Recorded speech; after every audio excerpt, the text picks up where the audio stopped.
As long as you have the money.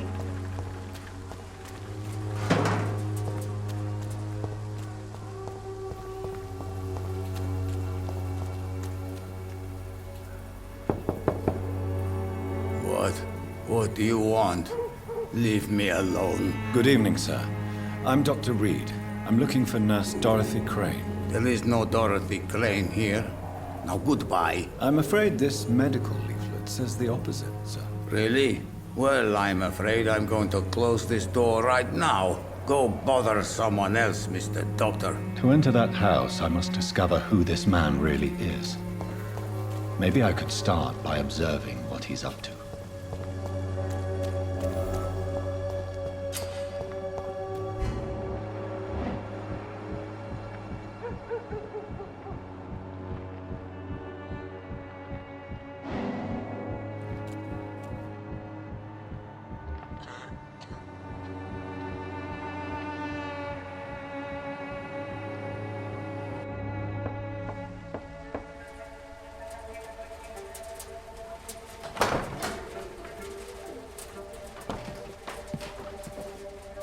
A strange man was at the door with a pass for our medical facility. I refused him entry. Darius, how could you know he didn't need our help? His clothes were too finely tailored to be for Whitechapel. Perhaps just a friend of that stray poet who is always about. Richard Nithercott? No, not of the same cloth, this man. I suspect some machination from that journalist. Clayton Darby. Is he still asking questions? Yes. I saw him drifting around St. Mary's Church. I swear he is tracking me just downwind.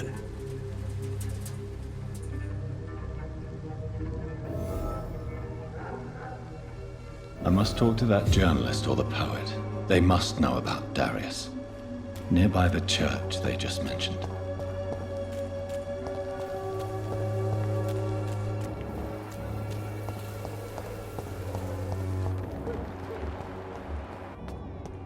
Joe, please, I don't have your money. Come on, Barrett, you know the game. You play for peace of mind. Protection against malevolence and trickery. Forgive my interruption. Do not apologize, my son. Father Tobias Whitaker is always happy to teach mortals about the incoming Armageddon. I am Dr. Jonathan Reed, and I just have a few questions. A scientist? You are much more lost than I thought, my son. Do you know Nurse Dorothy Crane from the Pembroke Hospital? I'd like to know more about her. I don't like the liberal ideas of nurses, but I especially abhor that Nurse Crane you mentioned. So, you're not exactly a fan of Florence Nightingale's work. But nurses are essential for modern healthcare. Nuns should be the only women allowed to take care of male patients. It's obvious only they have the necessary moral fiber. Why do you hate Nurse Crane more than other nurses? Before coming to London, she was a member of the communist resistance in our country. That's what happens when you let a woman get involved in politics.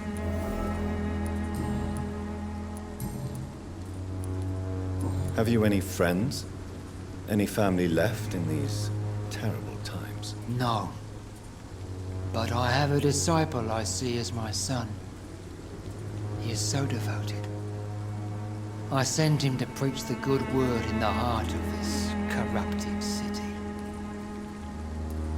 You sent him on some preaching crusade during the epidemic. As a true believer, Samuel will fear no evil while he walks through the valley of the shadow of death. Where did you send him? I sent Samuel to the Stonebridge Cemetery, where the pestilence and evil grows night after night.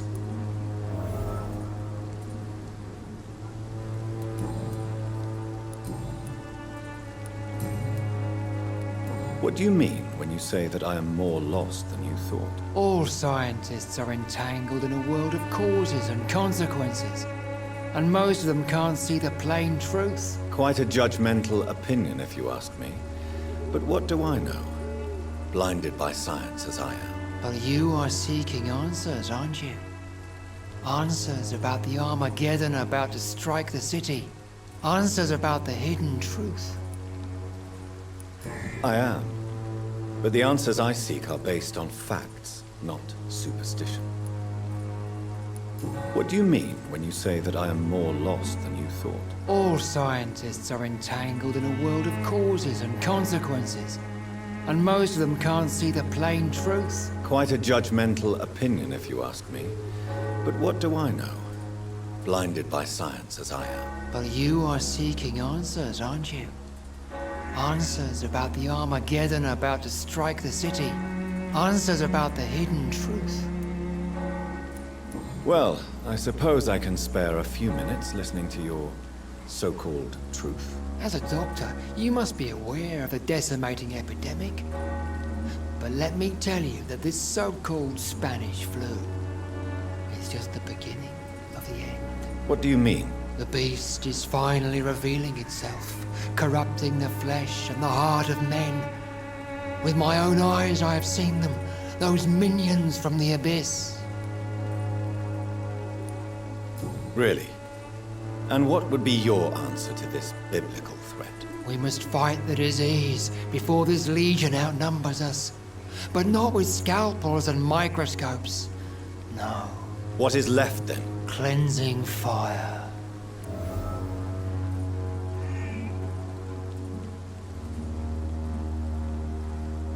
Tell me, Tobias, what exactly is your plan concerning the cleansing of this city? God will recognize his own.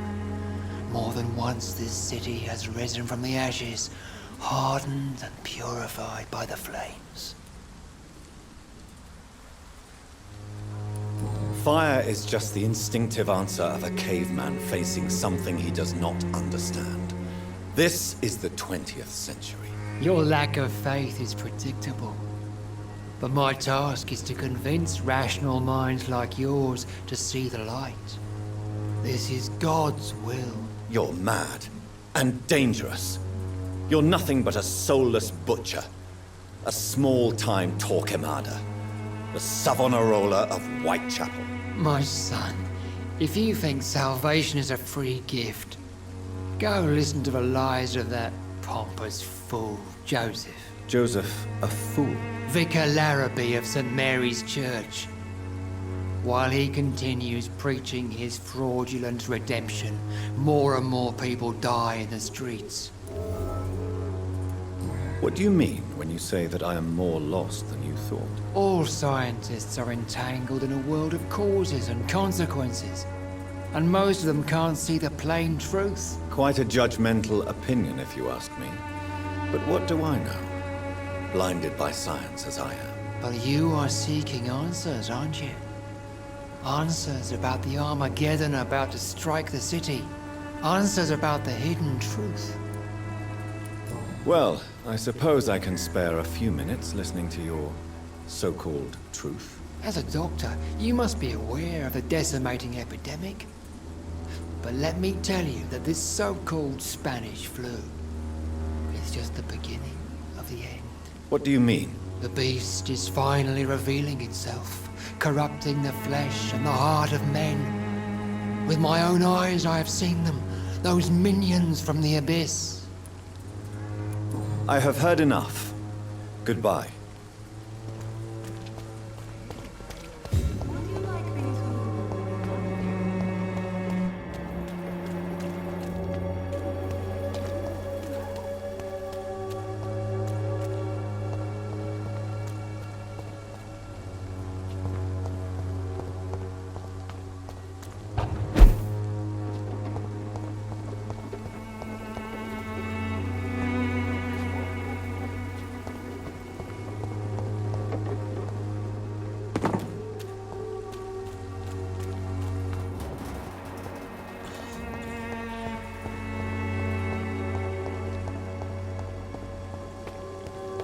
It's locked.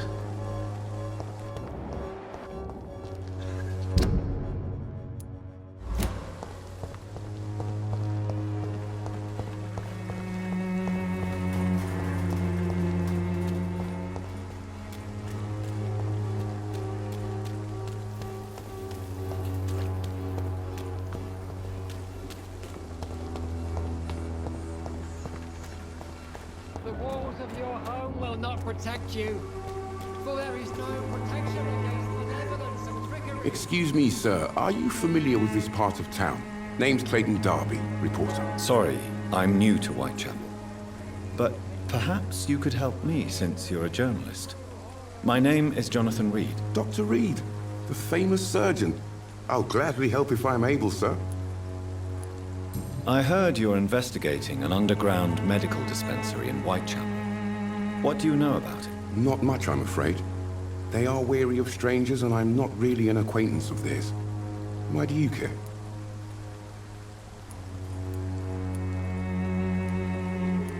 I'm a doctor, Mr. Darby. I care about everything involving public health and this epidemic. Are you sure you're not just concerned about the repercussions that a scandal involving a certain Nurse Crane from the Pembroke Hospital would bring? Without a doubt, you are a damn fine journalist, Mr. Darby. What do you know of her accomplice, a man named Darius? I don't know much about the man. He's very cautious. Never goes out. Doesn't seem to have any friends or family. He never goes out. No. A few days ago, he unexpectedly did. I followed him, but it was just a ruse to keep me away from his house. Really? How do you know? He went to the nearest mailbox, but just before posting his letter, he ripped it up and threw it away. He has no relatives at all? No, except for that strange man, a poet named Richard Nithercott, who sometimes comes by. Darius would never let him in. Where can I find this Mr. Nithercott? He spends most of his time lurking around Whitechapel, talking to himself or declaring verses. These days, you can usually find him behind the church.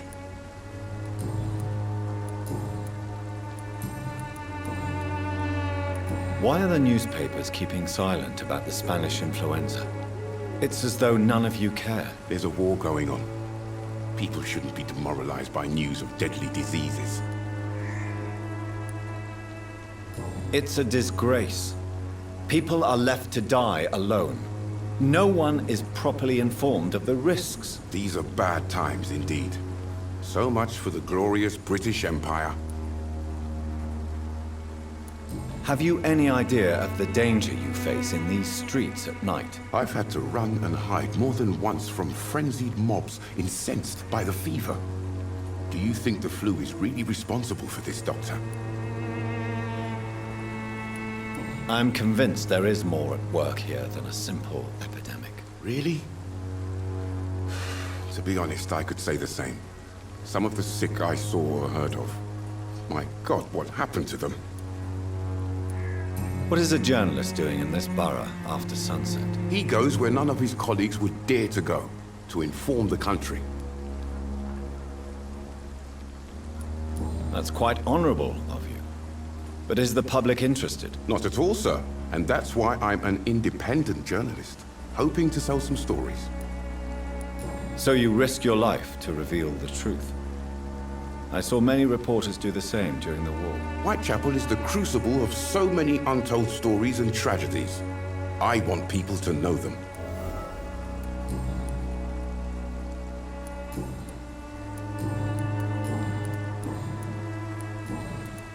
Goodbye, Mr. Darby. Farewell.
Oh, Camellia.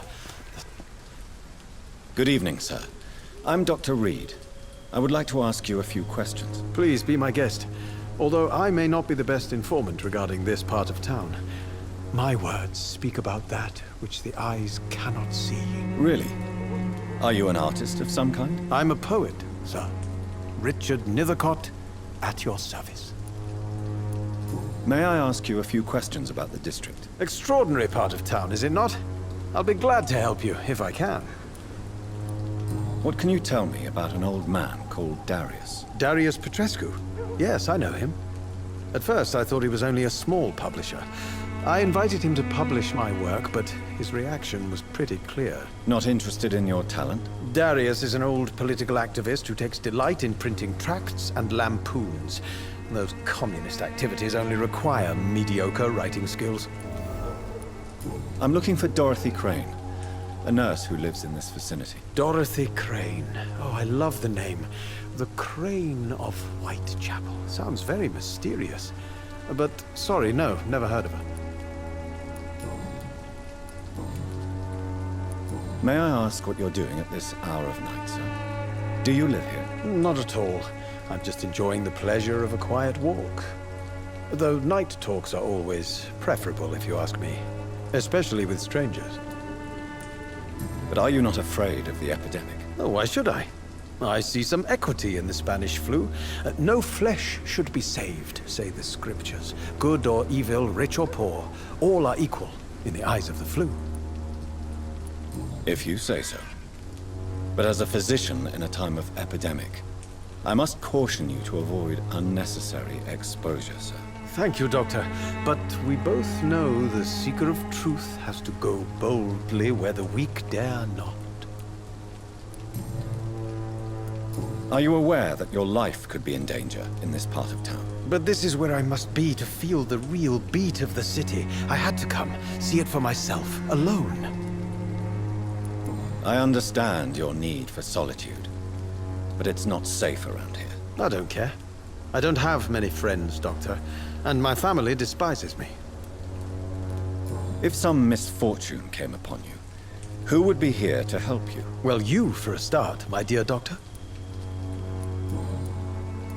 What are your thoughts on the terrible situation in this city? Terrible, you say? No. Of course, the death of so many innocents is a tragedy. But the scourge has not been all bad for the city. Oh, no, sir. What are you talking about? Do you remember London before the flu? Noisy, cacophonic, quiet nowhere to be found. And now, listen to this oddly peaceful silence. Peaceful? That's quite an unusual way to speak about the epidemic. And very inappropriate, I must say. Most people fail to understand my perspective. I don't blame them. But how could I call myself a poet if I veiled my feelings? I'll leave you alone, sir.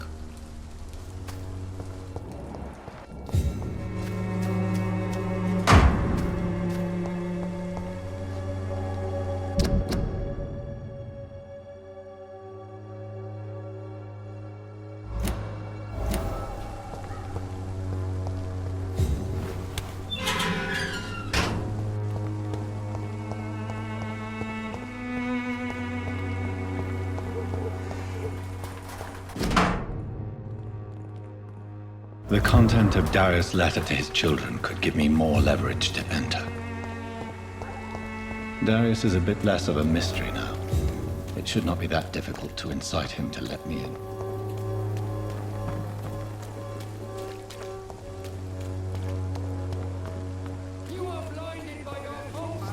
Come on, Baron, you know the game. You pay for peace of mind. Can't you just look the other way this week, Joe? Come on, we can sort it out, right?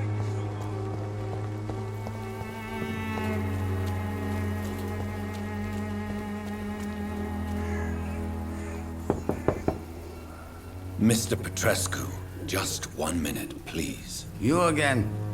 Go away. Sir, wait. Stop this nonsense. I know Nurse Crane is here. Shall we speak man to man, you and I? All right. Speak up. Don't you see we're on the same side? We fight to help the poor, sick, and abandoned. I'm nothing like you, Mr. Doctor. Yes, you are. You too believe in providing medical care without charge. You know what we have to sacrifice to make the world a better place. I have to admit your words have conviction. All right, I'll let you see Dorothea. Don't make me regret this, though.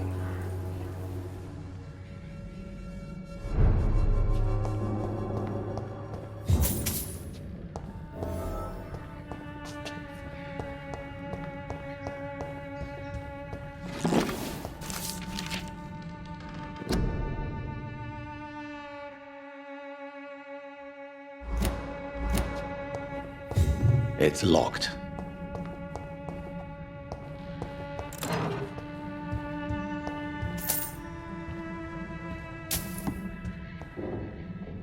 If you want to talk to Dorothea, you must go across the courtyard and take the stairs. We've not been formally introduced. May I ask your name and occupation, sir? I am Darius Petrescu. I'm here to keep snitches and spies away from Dorothea. And I also run this little print shop. So Dorothy's real name is not Crane. Like myself and many people in this area, Dorothea is from occupied Romania. That's all you need to know.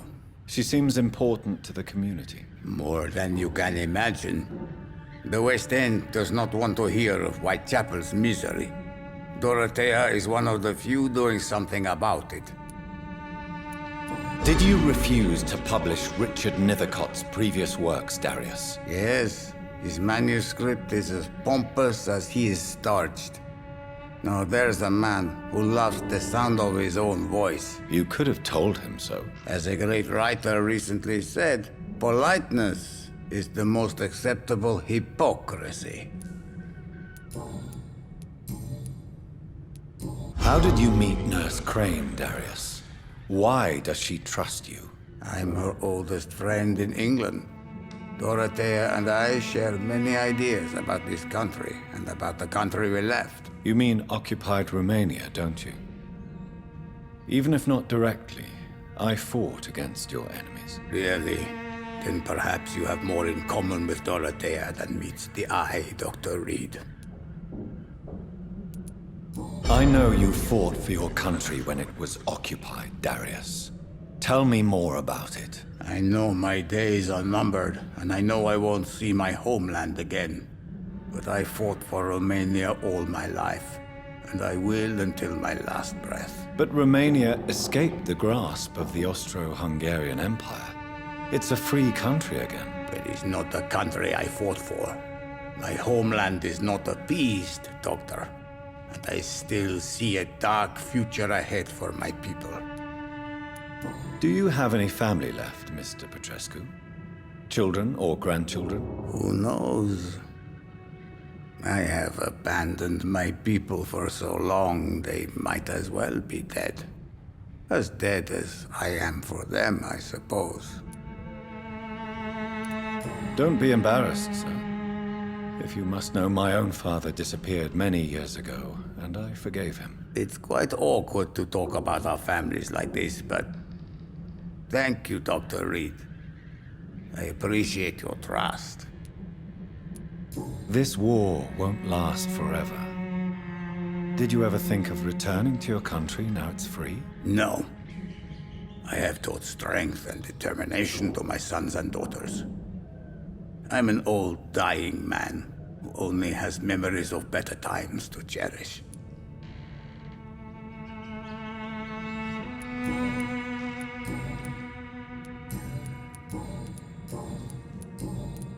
Goodbye, Mr. Petrescu.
I need help!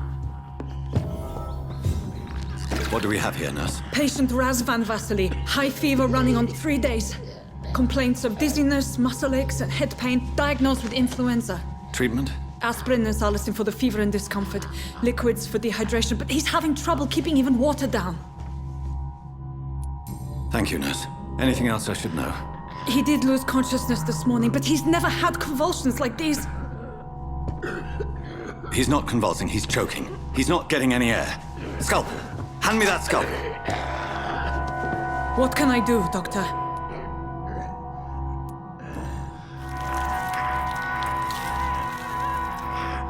I need to perform a tracheostomy. Short pipe. That rubber tube will do. We're going to cut a passage for air through the neck. Yes, Doctor. He's breathing again, but he's coughing up blood. Internal hemorrhaging. I need to make another incision into the chest cavity to drain the fluids from the lung.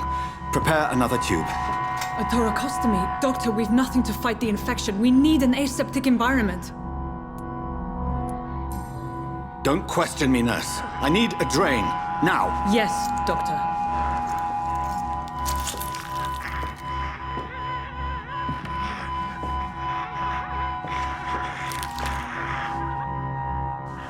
He's still bleeding, Doctor. I'm losing his pulse. The drain must have punctured the intercostal artery. There's too much blood. Are you all right, Doctor? I can't see.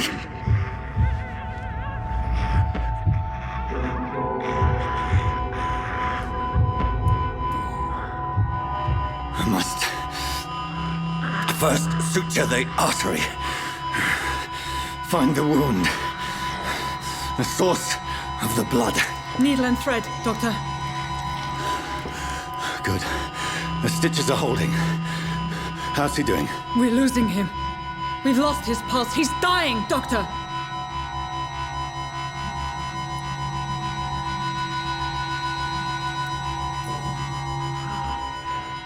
A dose of epinephrine, now. Yes, Doctor.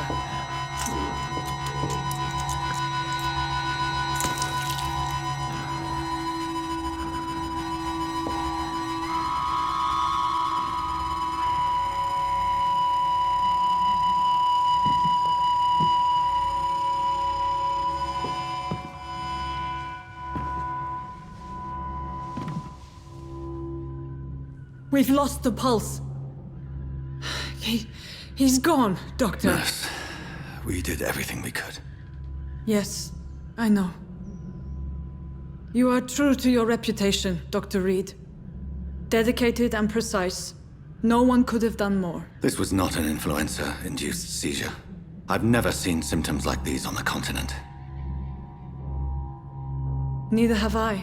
But the previous symptoms leading up to this attack were the same, indistinguishable from the epidemic. No. There was something more vile in these reactions. Something primitive. There have been numerous reports of mental breakdowns caused by the fever that accompanies the flu itself, Doctor.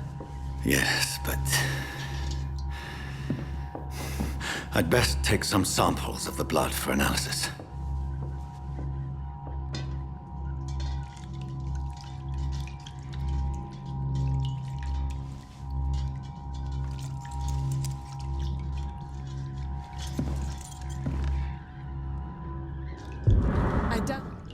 I suspect it was more than intuition alone that led you to us. So, how might I be of service, Dr. Reed? I've come to put an end to this insufferable blackmailing, Dorothy. Doctor, you think your warnings scare me? I've stolen and plied, blackmailed and lied, but what else am I to do? I'm all these people have. You've convinced me of the sincerity of your actions and their noble justifications. But all the same, blackmail is a crime, and it will stop, Nurse Crane. So, are you going to turn me over to the authorities? Listen very carefully, Dorothy. You will erase from your memory everything you pretend to know about Lady Ashbury and Pembroke Hospital. Let that rich bitch off the hook over my dead Nurse body. Crane, enough. Listen as if your life depended on every word. I know you've a generous heart who gives freely to those in need, but you shall walk away from the shadier streets of your business. I will never abandon... Dorothy, the discussion has come to a close. Your clandestine activities in the Resistance are over. Let it go. I'll let it go. Yes. All gone.